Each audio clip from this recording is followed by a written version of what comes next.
What's going on, guys?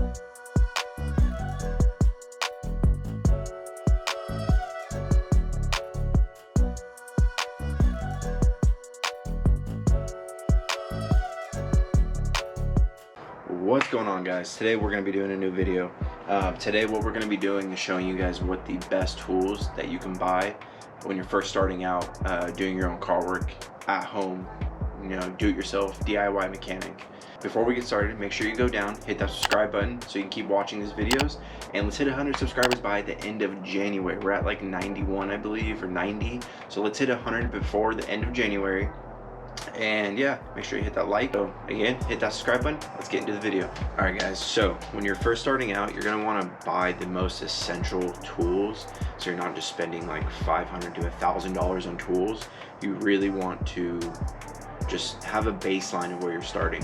So if you're just doing oil changes, spark plugs, and air filters, I will show you what you'll basically need to do that stuff.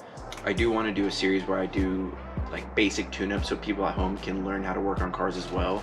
I think that's a big thing right now, is that people don't understand how their cars work, and it's really not that hard. So today all I'm going to be showing you is the tools that basically what you'll need to be getting started to work on your car at home and be a DIY mechanic or a do-it-yourself mechanic. First, I'm gonna start off by saying I buy most of my home tools right now from Harbor Freight, just because they are a lot cheaper than if you were to go buy tools off of like a tool truck.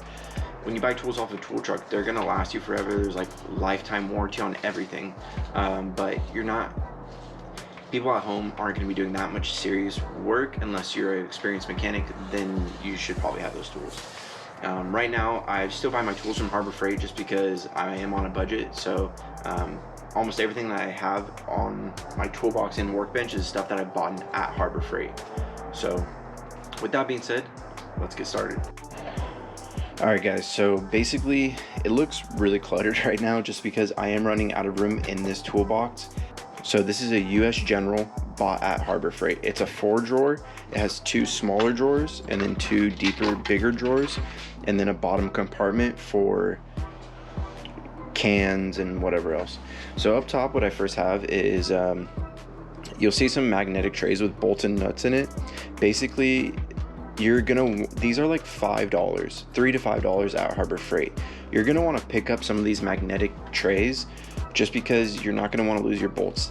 They stick to the car. You literally put the magnetic cup on the car, whatever bolt you take off, just stick it there and you won't lose them. It's a little better efficient way than using plastic bags, so you don't have to run through plastic bags. Secondly, I have some hand soap, some Allens, I have a flashlight, I have a notepad just in case I need to jot any dimensions down or ideas of stuff that I need to do next so I don't forget. Got a right angle, some drill bits.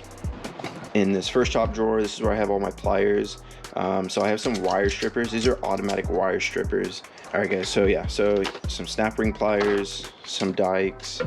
I have a mini file set and some electrical tape. Always have electrical tape. Some Teflon tape. In this right drawer, this is kind of like my junk drawer. This is where I keep all of my swivel attachments and smaller extensions. In this middle drawer, I have a set of mini wrenches. These are good for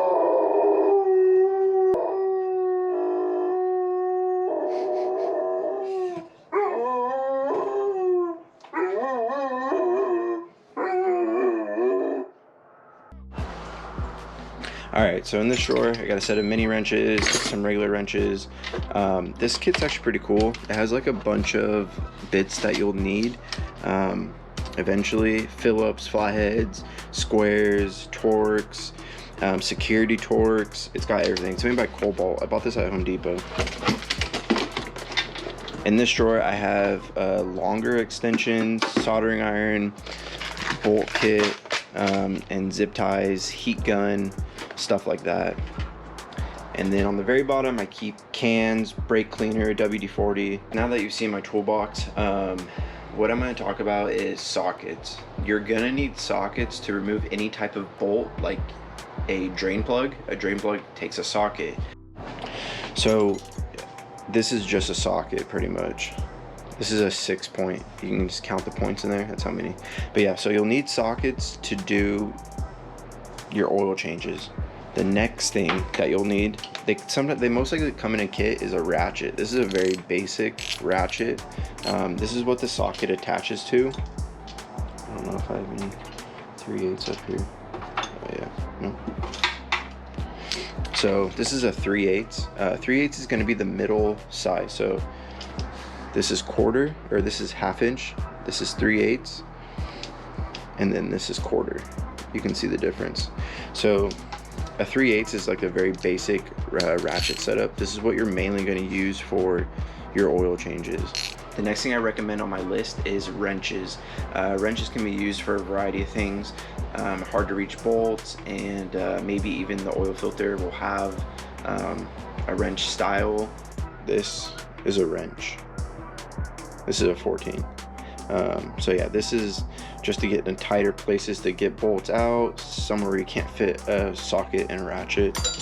Next thing I recommend is an extension. This is a really long 3/8 extension. I mean, like, this is my hand for comparison. It's like 6 of my hands. All right, so extensions. Extensions work like this. So basically, put the extension on and the ratchet. So now you've created the socket to be 3 to 4 inches further away from the ratchet. So able to reach bolts that are further in the card and be able to loosen them. So ratchets is a necessary item that you'll need. So the next thing that I think everyone should own is impact guns. So right here I have my 3/8 Milwaukee impact gun. This impact gun is used for removing bolts that I've already loosened, and can also remove smaller bolts with just the gun. It helps keep the productivity quicker. So I mean, if you're in the zone and you're working on your car, instead of just sitting there ratcheting it away with the ratchet, you can use the gun and just zip it right off and be done. So I think everyone should own a 3/8 type or a 1/4 inch type smaller impact gun like that. The next thing is a 1/2 inch. The 1/2 inch gun I feel is very necessary. Not a lot of us are going to be able to break bolts. So with a 1/2 inch impact gun, it breaks bigger bolts that are really stuck on there. And also 1/2 inch impact guns are really good for removing lug nuts. We'll take the lug nuts right off the wheel a lot faster, like you've seen in my previous video. These next 2 tools that you'll need for your at-home garage are probably the most necessary tools to go out and buy. Like, these should be your very first tools. They are kind of expensive, but you don't want to cheap out on these because the safety is going to be your priority. It's going to be a jack and jack stands. So as you see, my car is on a jack stand right now. And then I also have my jack right here. Right now I'm using the jack to support the radiator up because I don't have the front clip on. But yeah, so this was bought at Harbor Freight. It's a Pittsburgh low pro jack. Low pro means low profile, so it can easily fit underneath lower cars. So after you jack up the car, you're gonna wanna put a jack stand under, like how it is right now. And the best thing to do is to give the car a shake so you know that it is secure. Those you do not want to cheap out on, just because if you're underneath the car, like, you want to have the best items to hold your car up while you're underneath it so it doesn't fall on you. If you're doing tire rotations at home, after you get the wheels off and rotate and put the wheels on, you're gonna need a torque bar. The torque bar has numbers on it, and every car has a different torque setting for wheels. What it does is, once you get it to the right setting and you apply the pressure down, it will click to let you know that you've reached that torque limit. Other item, like I showed you guys in my drawer, I have a pair of dikes. Dikes are very necessary. You'll need them to cut zip ties, smaller plastic stuff. They cut stuff, and you're gonna want them just in case. All right, guys, so this is for my drift friends out there. If you already don't know, go buy zip ties. They're $2 for, what is this, 100 pack? Literally $2 for a 100 pack of zip ties. These will save you and let me give you a show of what you can do with zip ties. Ta-da! My broken bumper that I will be throwing away. You can see I used the drift stitch my bumper back together. This will probably be my last item for basic tools to get you started, which is going to be lighting. So as you see here, it's probably very bright. I was like 15 bucks at Walmart. You're gonna want to be able to see what you're doing, so I'd suggest to go get a couple of those. I have one hanging above the engine bay, as well as I have one not hanging so I can use it for production lighting when I'm making these videos. Alright, so we went through the tools: impact gun, wrenches, sockets, deep sockets, ratchets. Those are going to be the necessary tools to begin doing oil changes and stuff at home, and even for friends and family. So now that we've got that covered, I'm just going to talk about a little bit of like pricing.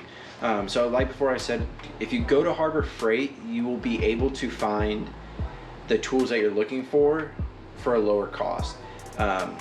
You should be able to get fully set up with a set of tools to do your own oil changes for under 100 bucks. To get probably all the tools that I was talking about, you're gonna need to spend a little bit more, and you'll notice that when you work on your car, you can use the same tools that you bought for a different job for another job. Make sure you hit that subscribe button so you can stay updated with the videos that I post. Make sure you hit that like button and comment. Let me know what tools you went out and bought, or what you first bought when you first started. Like I said again, make sure you subscribe, check out my other videos, and I'll see you next time.